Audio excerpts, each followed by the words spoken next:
red car way back there, that's where this all began. The motorcycle striking the side of that car, according to people involved in the wreck, and then literally just flipping a football field's length down I-516. All the side roads are clogged. We had a very hard time even getting here. It's clogged on 17. It's clogged on Chatham Parkway. It's pretty much clogged all over town. So.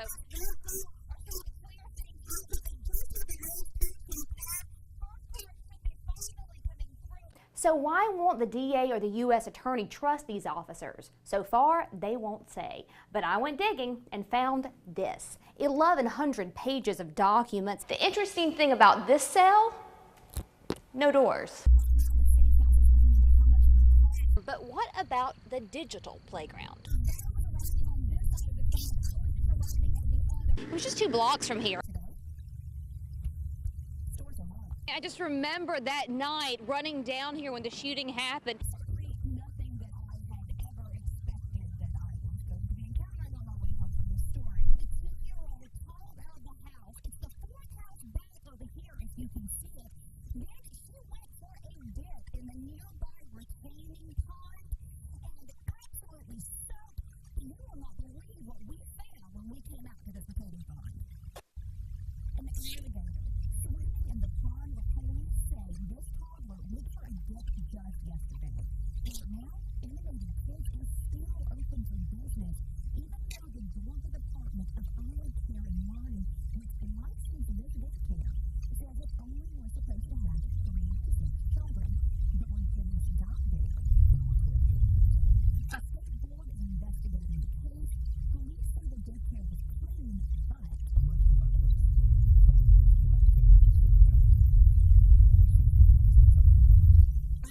mother who takes her 5-year-old son to Animated Kids what she thinks about the incident. I wasn't there. I was at work. He's fine. I pick him up every day. I pop up. I drop in.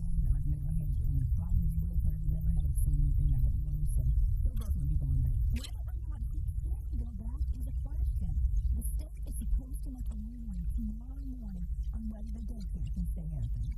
Parents' reactions to the incident were mixed. It ranged from bad to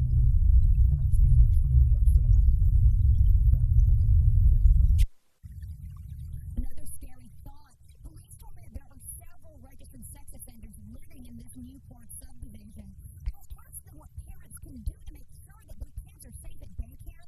They said click the website for the Georgia Department of Early Care and Learning. Also, make surprise visits in the middle of the day when you are not expected. They're answering questions that we have about this incredible case. Chief David Lyons says that the ATF is trying to figure out how these stolen guns ended up on the shelves of another gun store, this one on Savannah's south side.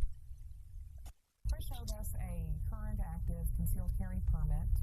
We knew he was military, former military, had just gotten out.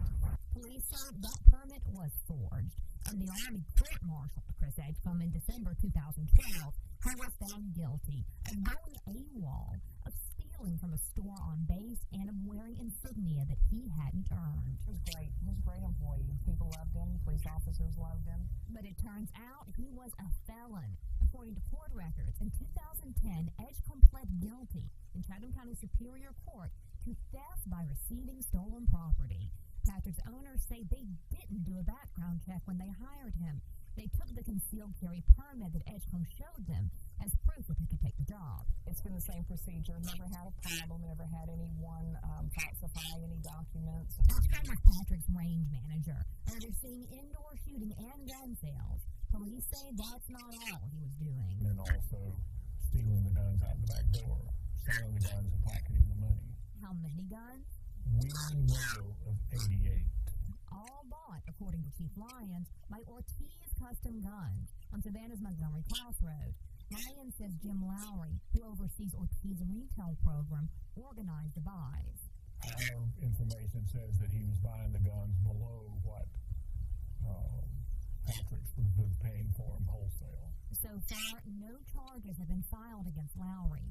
Chief Lyons says he's consulting the district attorney's office on the matter as to whether Lowry knew the guns were stolen. I think he should have known. Either he knew or should have known that something was amiss. But should Patrick's owners have known Chris Edgecombe was a felon? But it turns out the ATF doesn't make gun store owners do background checks on employees. but owners have to get background checks in order to keep their gun license. So does anyone having the power to direct the management, policies, and practices of the business as it pertains to firearms? Does that apply to Edgecombe? Right now, that's not clear. The ATF doesn't comment on active investigations, including this one. Chief Lyons, though, has plenty to say. Anytime you have a convicted felon around a gun of any kind, it's concerning. Ortiz Dad's Jen Lowry declined comment for this story.